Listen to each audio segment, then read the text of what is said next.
Welcome back.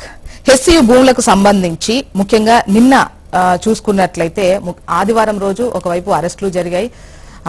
కొన్ని రోజులుగా HCU భూములకు సంబంధించి విద్యార్థులు ఆందోళనలు చేస్తున్నటువంటి క్రమం మనం చూస్తూనే ఉన్నాము. ఏదైతే ఆదివారం రోజు అది చదువు చేసేటువంటి కార్యక్రమం పెట్టుకుందో అప్పుడు పెద్ద ఎత్తున ఆందోళన జరగడం, విద్యార్థులను అరెస్ట్ చేయడం మనం చూస్తూనే ఉన్నాం.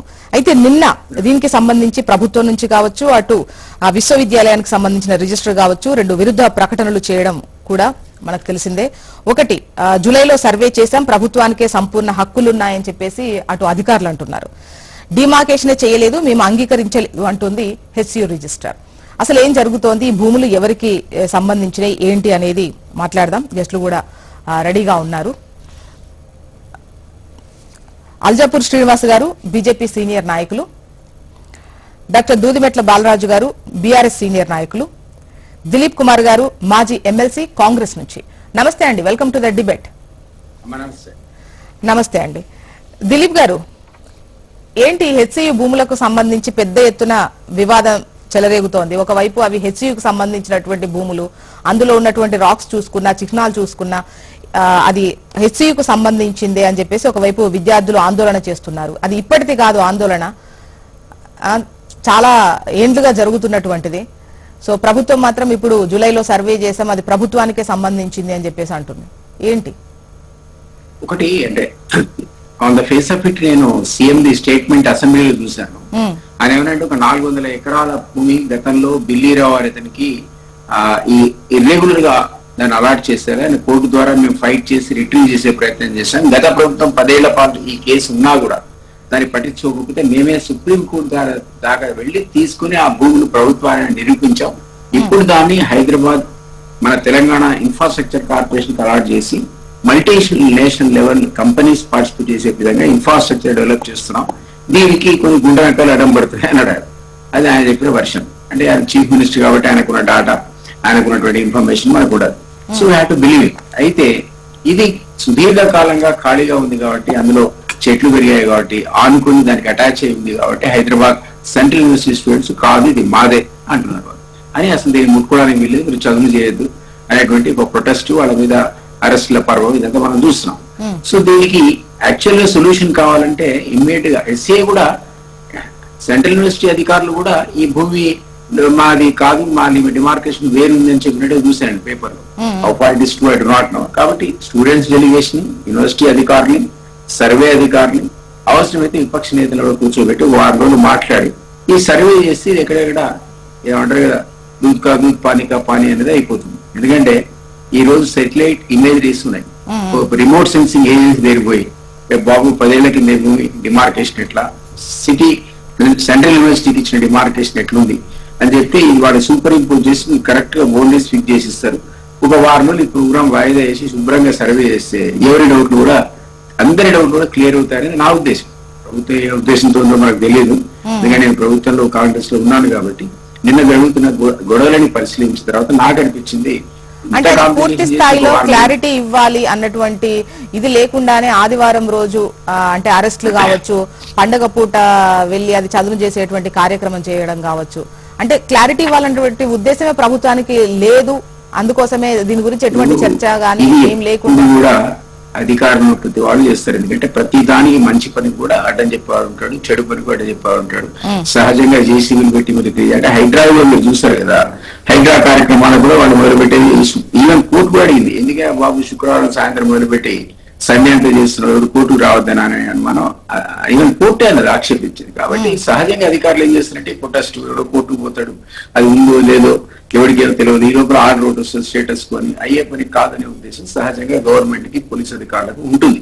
అందువల్ల ఈ కార్యక్రమాలు జరుగుతుంటాయి. ఈవెన్ బీఆర్ఎస్ లో కూడా మనం బండి సంజయ్ అరెస్ట్ చేసి చూడలేదా, ముగ్గురు అరెస్ట్ చేసి రాత్రి అంతా తిప్పి తెల్లారి 5 దాకా మెజిస్ట్రేట్ దగ్గర కూడా పోలేదు, ఎందుకంటే దానికి బెయిల్ రావద్దు అనేటువంటిది. కాబట్టి ఇవన్నీ టాక్టిక్స్ ఆఫ్ ద పోలీస్. సరే, అవి విద్యార్థుల మీద ప్రయోగించాలా, ప్రయోగించకూడదా, అంత అవసరమా, నిజానికి వాళ్ళకి క్లారిటీ ఇవ్వాల్సిన అవసరం ఉంది. ఇదంతా నేను డిబేటబుల్, ఐ డూ యాక్సెప్ట్. ఎందుకంటే సహజంగా విద్యార్థులు ఇది మాదే అనుకుంటున్నారు కాబట్టి వాళ్ళకి క్లారిటీ ఇవ్వాల్సిన అవసరం ఉంది. ఒక్కసారి వాళ్ళ గవర్నమెంట్ భూమి ఏదో సెంట్రల్ యూనివర్సిటీ గతంలో సెంట్రల్ యూనివర్సిటీ పార్లమెంట్ యాక్ట్ ద్వారా క్రియేట్ అయింది. దానికి భూములు కేటాయించింది రాష్ట్ర ప్రభుత్వం. కేటాయించిన తర్వాత 200 ఎకరాలు 2000 ఎకరాలు చెప్తారు కదా, బౌండరీస్ చెప్తారు కదా, దాన్ని ఫిక్స్ చేయడం మోడర్న్ టెక్నాలజీలో 10 నిమిషాల్లో కూర్చోబెట్టి ఇది మీ బౌండరీ బాబు, నువ్వు నేను చెప్పే బిల్లీరావు భూమి నీకు కావు, ఈ పక్కకి అంటే అయిపోయాయి. లేదు బిల్లీరావు అందులో ఉందనుకుందాం, పూణే అని ఇచ్చిపారు అదంతే హైదరాబాద్ సెంట్రల్ యూనివర్సిటీ. కాబట్టి ఇది అన్నెసరీ కాంట్రవర్సీ. కొంచెం ఓపిక పెడితే ఓ 1 రోజులు మీరు అన్నట్టు వాయిదా వేసుకొని మొత్తం సర్వే చేసి అటు ఇటు దూద్ కాదు పారీగా పానీ చేసి పడేస్తే అయిపోతుందని నా అభిప్రాయం. ఓకే, బాలరాజు గారు.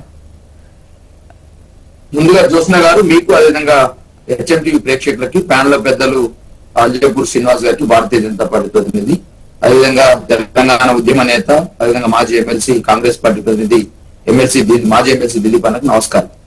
జ్యోత్స్న గారు, ఓకే, ఇవాళ ప్రభుత్వం ఏదో శశభిషలకు పోయి విద్యార్థులందరినీ కూడా అరెస్ట్ చేసి విద్యార్థులందరినీ నిర్బంధం పెట్టి నవీన్ కుమార్ అండ్ ఇంకో అతని మీద కూడా ఇలా కేసు పెట్టి వాళ్ళని జైలు పంపే ప్రయత్నం ప్రభుత్వం చేస్తాం.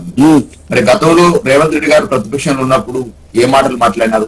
ఒక్క ఎకరం భూమి కూడా అమ్మము, అరగుంట కూడా ప్రభుత్వ భూమిని అమ్మము అని చెప్పేసి వారే ప్రతిపక్షం ఉన్నప్పుడు పిసిసి అధ్యక్షుడిగా అనేక రకాల హామీలు ఇచ్చారు ఎలక్షన్ సమయంలో. తదనంతరము ఎలక్షన్లు అయిపోయిన తదనంతరం ఇలా ఏం మాట్లాడుతూ ఉన్నారు రేవంత్ రెడ్డి గారు? ఇందిరమ్మ రాజ్యాన్ని తీసుకొస్తాం, సోనియమ్మ రాజ్యం అంటే ఇదని చెప్పేసి మాట్లాడుతూ ఉన్నారు. అయ్యా, ఇందిరాగాంధీ గారే 2352 ఎకరాల భూమి ఆ రోజు సెంట్రల్ యాక్ట్ ప్రకారం ఏర్పడినటువంటి సెంట్రల్ యూనివర్సిటీస్ అయిపోయినాయో 2352 ఎకరాలు ఆ రోజు కేంద్ర ప్రభుత్వం ఆ సెంట్రల్ యూనివర్సిటీ ఏర్పాటు చేస్తే రాష్ట్ర ప్రభుత్వం ఇచ్చింది.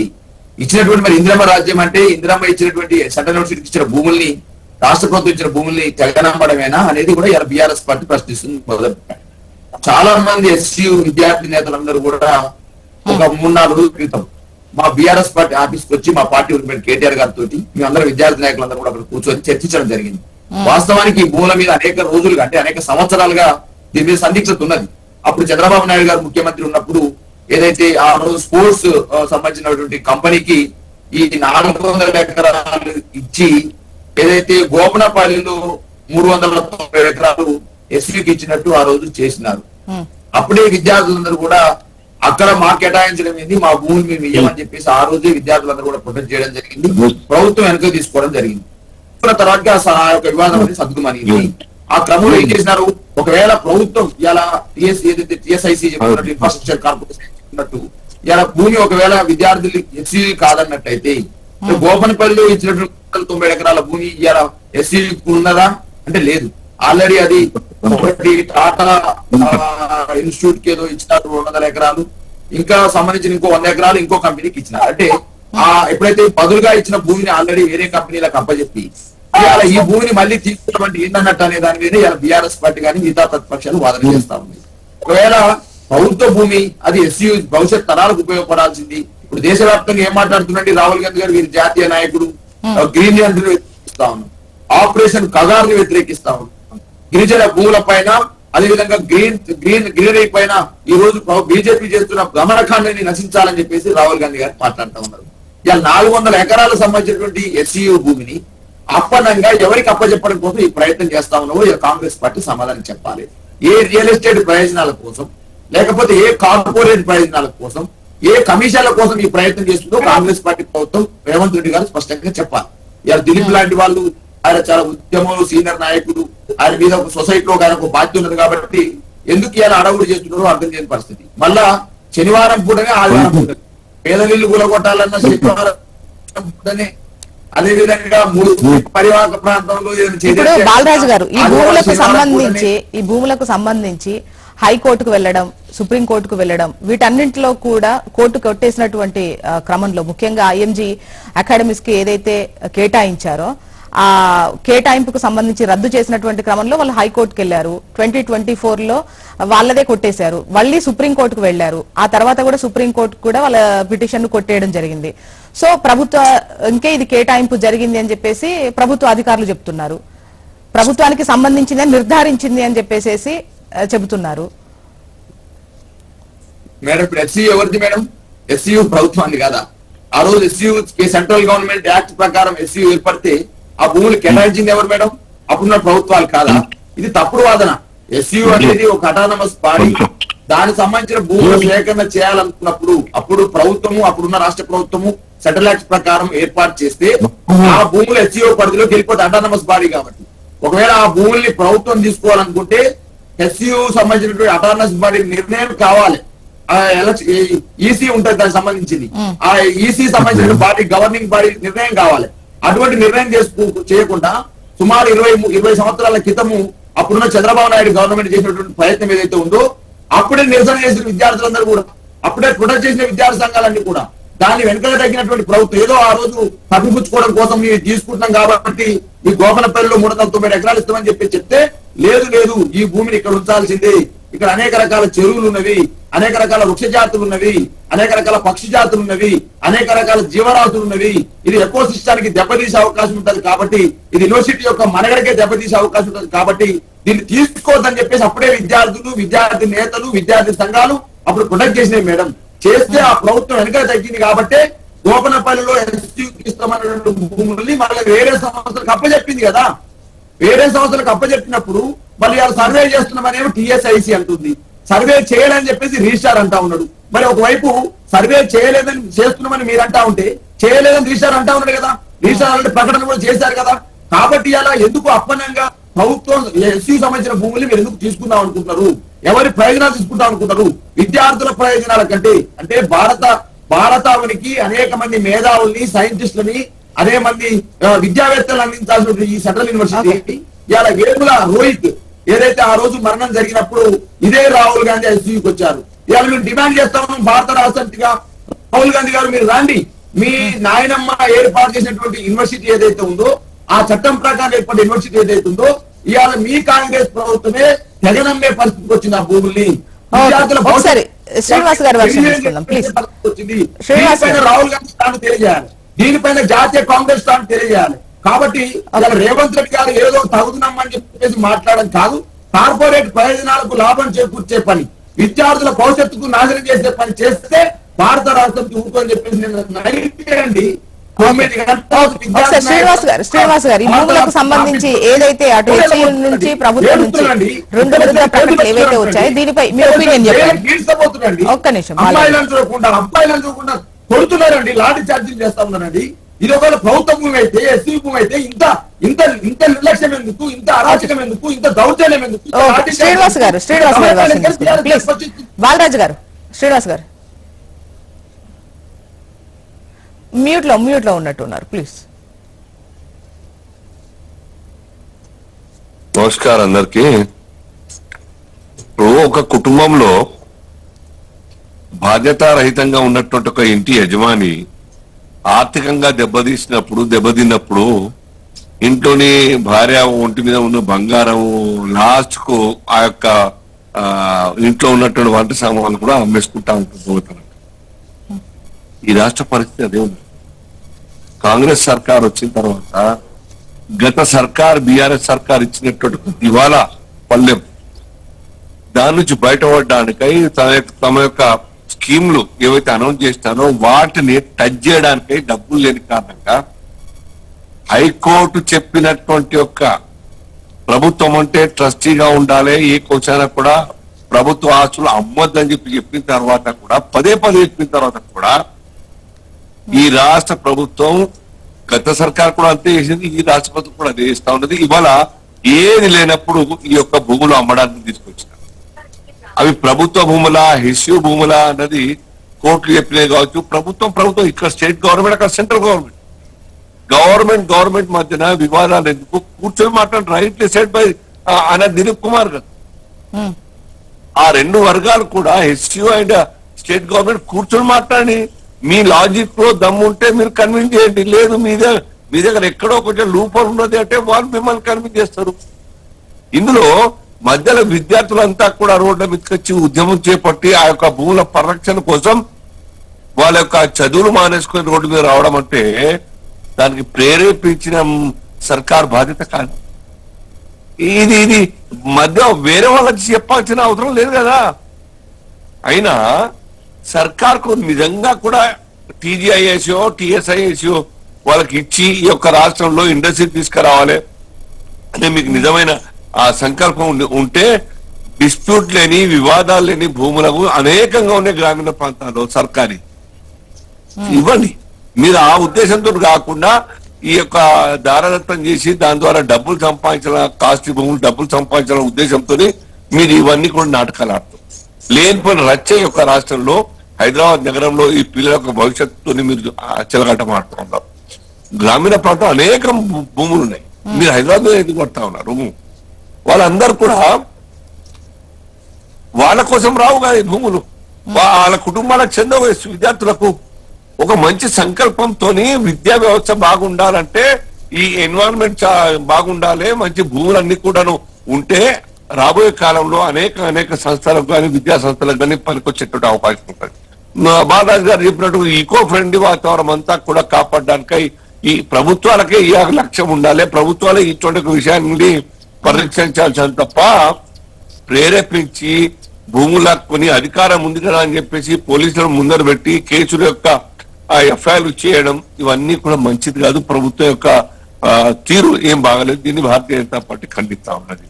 ఒకటి ముఖ్యంగా అంటే ఇప్పుడు విద్యార్థులు ఆందోళన చేయడం ఏదైతే ఉందో దీని వెనుక రాజకీయ పార్టీలే ఉన్నావు. ఈ రాజకీయ ప్రేరేపితమైనటువంటి ఆందోళన, ఎందుకంటే ఈ భూమి అనేది ప్రభుత్వానికి రాహుల్ గాంధీ గారు మిగతా కాంగ్రెస్ నాయకులు ఆనాడు దివంగత సీతారాం యేచూరి గారు అందరు రాలేదు. అదే హెచ్యుకు ఆ అబ్బాయి చనిపోయినప్పుడు, రోహిత్ చనిపోయినప్పుడు రేపు రాజకీయ పార్టీ అంటేనే ప్రజా సమస్యల మీద స్పందించే బాధ్యత రాజకీయ పార్టీది.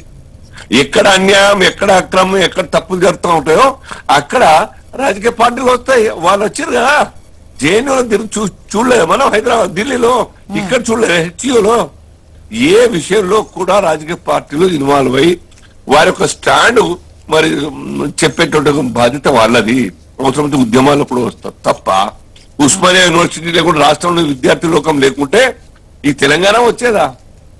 ఎన్నడో ఆ యొక్క ఇష్యూ అంతా కూడా కులాప్స్ అయి ఉండేది. ఇవాళ తెలంగాణ అంటూ ఒక రాష్ట్రం ఉండేది కాదు.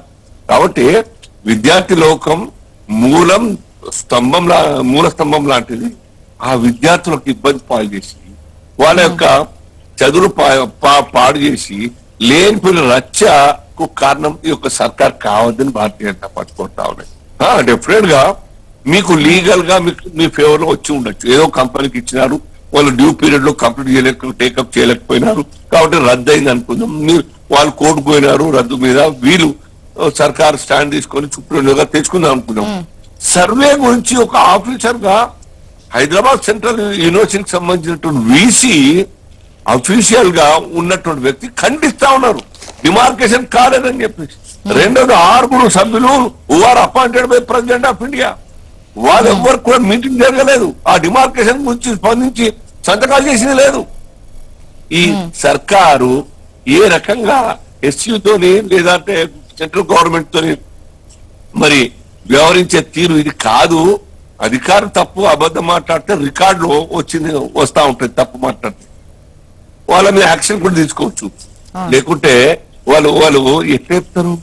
ఒక అధికారి, యూనివర్సిటీ వైస్ ఛాన్సలర్, మిగతా వాళ్ళందరూ అధికారులందరూ కూడా డిమార్కేషన్ జరగలేదు, సర్వేకు మేము ఒప్పుకోలేదు అన్న విషయం చెప్తున్నప్పుడు ఇంకోసారి కూర్చోండి కదా మీరు, ఇరుపక్షాలు కూర్చొని దీనిపైన క్లారిటీ ఇవ్వాల్సినటువంటి అవసరం ఉంది. డిమార్కేషన్ చేశారా లేదా, సర్వే జరిగిందా లేదా అనేది ఒక క్లారిటీ ఇస్తే తెలిసిపోతుంది అసలు ఏ భూమి ఎవరిది, ఎంతవరకు వచ్చింది అనేది.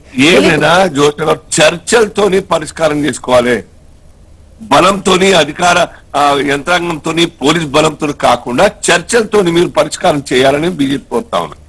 ఓకే, చూడాలండి. ఇప్పుడు హెచ్సియుకి సంబంధించి మొత్తానికైతే ఈ భూములు హెచ్సియు పరిధిలోనివే, హెచ్సియుకి సంబంధించినవి అని చెప్పేసి విద్యార్థులు, యూనివర్సిటీకి సంబంధించినటువంటి అధికారులు, రిజిస్ట్రార్ చెప్తున్నటువంటి క్రమంలో, మరోవైపు ప్రభుత్వానికి సంబంధించి ఇది ప్రభుత్వ భూమి అని వాదిస్తున్నటువంటి క్రమంలో ఖచ్చితంగా సర్వే జరగాల్సినటువంటి అవసరం ఉంది. దీనిపై చర్చించి అసలు డిమార్కేషన్ జరిగిందా లేదా అన్నది ఒక క్లారిటీ వస్తే ఈ భూమి ఎవరికి సంబంధించిందో తేలిపోతుంది. రైట్. ఇక